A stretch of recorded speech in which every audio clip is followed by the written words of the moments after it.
오랜만에 이웃에 사는 70대 부부를 만났어요. 70대를 노부부로 말하기엔 요즘 70대 젊으시죠? 아내는 남편보다 4살 아래예요. 그런데 어머니는 사람 참 좋게 보이는 인상이십니다. 아버님은 야무지게 단단해 보이는데 탄력 있는 모습. 그러다 보니 어머님이 연상으로 보이세요. 아버님은 50대라고 해도 믿을 정도고요. 장난스레 어머니 연하남과 산다고 말들 하지요? 라고 말씀드리면 아주 좋아라 하세요. 어디를 가도 딱 붙어 다니시는데 어제는 멀찌감치해서 뵈니 어머니 혼자 계셔서 어머니 혼자 계시네 마음속으로 생각하는 찰나 1초도 안 돼서 아버님께서 나타나신 거예요. 얼마나 놀랐는지. 그런데 이렇게 딱 붙어 다니시는데 아버님이 어머님을 정말 잘 챙기세요. 더 재밌는 이야기 다음 영상에서 해드릴게요. 안녕하세요. 따뜻한 목소리 쿨안입니다. 긴 인생을 살면서 우리는 수많은 일들을 겪게 되죠. 찬란히 빛나는 햇살을 받으며 행복을 만끽하기도 하고 장마처럼 오랜 시간 내내 비가 멈추지 않곤 합니다. 간혹 폭풍우가 몰려와 너무나 힘든 시기를 보내기도 하죠. 그리고 이 모든 순간들이 모여 우리네 인생이라는 장편 드라마가 만들어집니다. 어느 드라마가 그렇듯 늘 좋은 일이 있기는 힘이 듭니다. 희노애락이 인생 내내 계속해서 반복적으로 일어나게 됩니다. 좋은 일과 힘든 일, 기쁜 일과 슬픈 일, 그리고 무수히 반복되는 무색무취한 느낌을 주는 평범한 나날이 펼쳐집니다. 그런데 여러분 한번 생각해 보세요. 인생에서 가장 많이 차지하는 날들은 어떤 날들인가요? 아마 대부분은 특별한 느낌 없이 보내게 되는 평범한 날들입니다. 불행하거나 우울하고 느끼는 날들, 외롭다고 느끼는 나날들이 오히려 더 많을 수도 있습니다. 만약 매일매일 우리의 나날들이 기쁘고 좋은 하루로 만들 수 있다면 얼마나 좋을까요? 그렇게 되면 우리의 인생은 충만하겠죠. 매일매일 행복과 기쁨으로 가득하게 만드는 방법을 베스트셀러 작가이자 유명한 심리치료자인 메리 파이퍼의 도서 나는 내 인생이 참 좋다를 통해 함께 나누어 볼게요. 자신의 인생을 살면서 얻은 해안들을 덤덤하게 우리에게 건네주고 있습니다. 나는 내 인생이 참 좋다. 제목에서 충만하고 따뜻하게 느껴지지요? 편한 마음으로 들어주세요. 어쩌면 여러분의 운명을 바꾸게 될 이야기를 시작하겠습니다. 헬리콥터의 불빛. 랠프 윌도 에머스는 200년 전에 이렇게 썼다. 사건이 안장에 앉아 인간을 몰고 간다. 그런데 2020년도보다 이 말이 들어맞은 적은 없는 듯하다. 우리가 통제할 수 없는 거대한 세상의 힘이 우리를 크게 변화시켰다는 사실을 전 세계인이 깨달았다. 2월 말부터 짐과 나는 꼭 필요한 때를 제외하고 집을 떠나지 않았다. 캐나다 국경이 봉쇄되고 짐의 밴드 일도 취소되었고 우리는 3월 말까지 집안에 갇혀 있었다. 당연히 여기던 즐거운 일상이 전부 날아갔다. 예를 들면 가족과의 저녁 식사, 짐의 밴드 음악에 맞춰 춤을 추는 것, 농산물 직거래 장터, 세상 곳곳을 그냥 자유롭게 돌아다니는 일들이 다 사라진 것이다. 거리는 조용해졌고 새소리는 더욱 크게 들렸다. 천만다행으로 검은 방울새와 홍간조는 바이러스에 걸리지 않았다. 모든 헬스장에 문을 닫자 졸지에 홈스tem은 운동하는 사람들로 붐볐다. 나는 마스크를 쓰고 친구들과 호수둘레 빙판길을 걸었다. 감사함을 느꼈다. 우리 집이 도시의 큰 병원 두 곳 사이에 있다 보니 네브래스카 주 전역의 작은 병원에서 코로나 환자를 싣고 날아오는 헬리콥터 소리가 상공에서 들리고 그 광경이 또렷이 보였다. 아울러 환자를 싣고 응급실로 실주하는 구급차의 사이렌 소리가 온종일 들리고 빨간불과 파란불이 번쩍이는 구급차 불빛이 호수 저편에 어른거렸다. 짐과 나는 밤하늘에 뜬 달과 별을 바라보다가 동쪽 하늘을 가로지르며 세인트 엘리자베스 병원이나 브라이언 병원으로 날아가는 헬리콥터의 깜빡거리는 불빛을 보기도 했다. 활동이 없어지자 내 자아감도 사라졌다. 나는 언제나 관계로 나 자신을 지켜왔다. 그런데 이젠 짐만 빼고 모든 사람과 멀리 떨어져 버린 듯 했다. 인생이 코로나19 팬데믹 전과 후 두 부분으로 나뉘었다. 코로나19 시대는 끝이 보이지 않는 반면 이전 시절은 가물가물하고 비현실적인 것이 되었다. 나는 내가 일하지 않아도 되고 쫓겨날 걱정을 하지 않아도 되는 운 좋은 사람에 속한다는 걸 잘 안다. 엄청난 고난을 겪으면서도 그 역경을 어떻게든 견디어내는 이들에게 대단한 존경심이 솟았다. 그들에 비하면 내 고생은 보잘것없는데도 계속 버거운 느낌이 들었다. 언젠가 한 친구가 내게 미래 계획이 뭐냐고 물었다. 나는 그 질문을 받고 멍해졌다. 결국 이렇게 대답했다. 우린 저녁으로 엔칠라다를 먹을 거야. 어둠이 폭풍우를 몰고 오는 구름처럼 내게 내려왔고 이 구름 중 일부는 1년이 넘도록 거치지 않았다. 오자크 트레일러에 살던 그 해와 마찬가지로 가족을 다시 볼 수 없었기 때문이다. 캐나다에 있는 아이들을 생각하면 내 몸이 얼음 속에 들어간 것만 같았다. 미래에 대해서 생각할 도리가 없었다. 전문가든 권력자든 그 누구도 다음에 무슨 일이 일어날지 정말 알지 못했다. 우리는 아무것도 계획할 수 없었다. 2020년의 단어는 항복이었다. 계획과 소망, 주체의식 따위는 포기하고 기대치를 계속 낮춰야만 했다. 나는 봉쇄와 집단 공포에 더욱 순응해 갔다. 흑인 미국인의 역사와 문학이 담긴 책을 읽으면서 그 해를 보내야겠다고 결심했다. 새 책을 한 권 쓰기로 계약했고 내가 활동하는 환경단체와 줌으로 회의를 했다. 언제나 그렇듯 여자친구들은 내 삶이 제자리를 유지하도록 도와주었다. 나는 거의 날마다 친구 가운데 한 명과 산책했다. 작가 모임은 온라인으로 자리를 옮겨 진행했고 먼 곳에 있는 가족이나 친구와는 긴 통화를 했다. 짐과 단둘이 그렇게 많은 시간을 보낸 것도 처음이었다. 우리는 스크래블 게임을 하고 TV 코미디 프로그램을 봤다.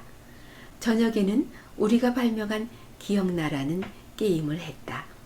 함께한 지난날에 대해 거의 이야기하지 못하고 지낸 우리에겐 행복한 놀이였다.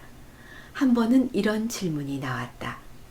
우리가 바닷가에 갔던 때를 전부 기억해? 그 다음 질문은 이랬다. 우리 대학원 친구들 이름이 전부 뭐였지?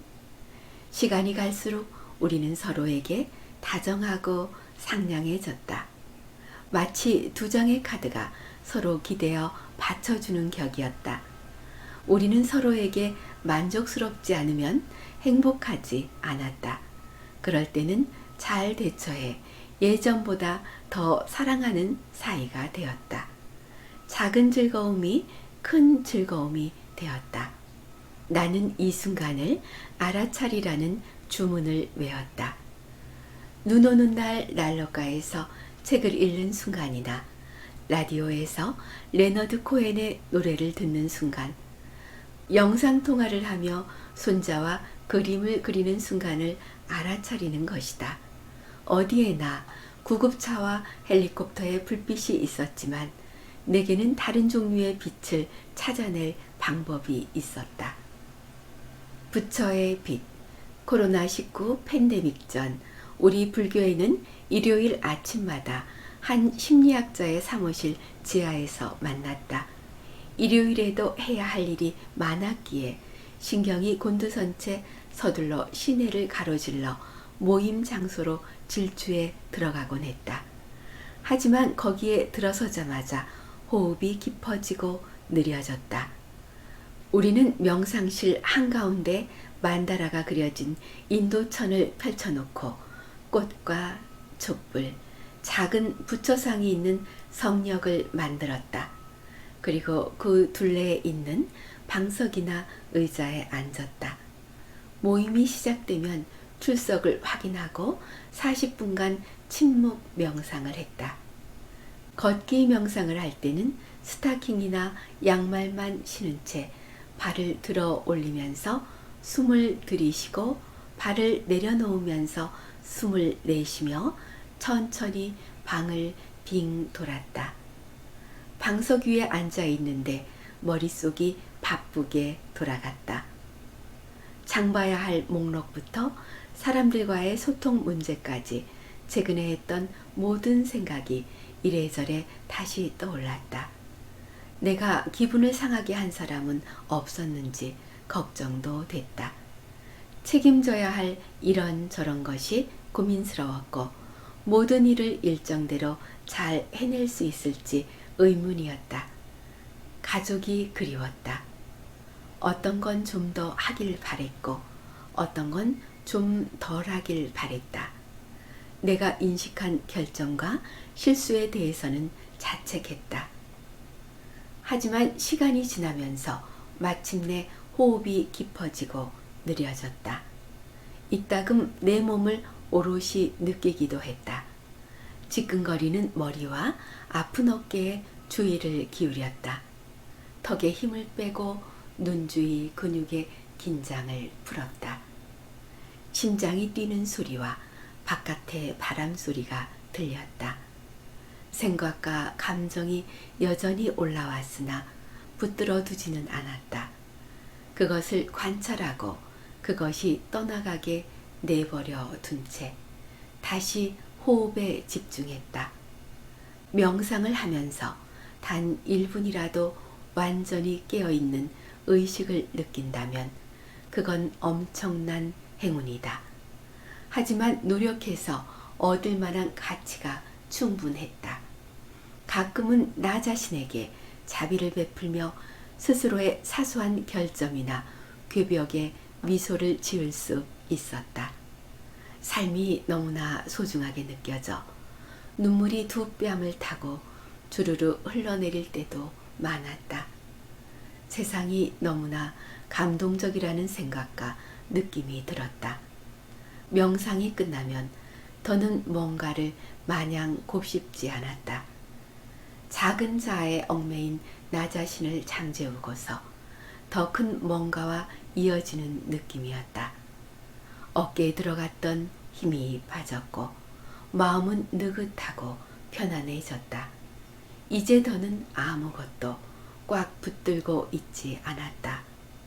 명상 후에는 부처님의 설법이나 경전에 대한 강론을 듣거나 우리의 글쓰기와 예술 이야기를 나눴다.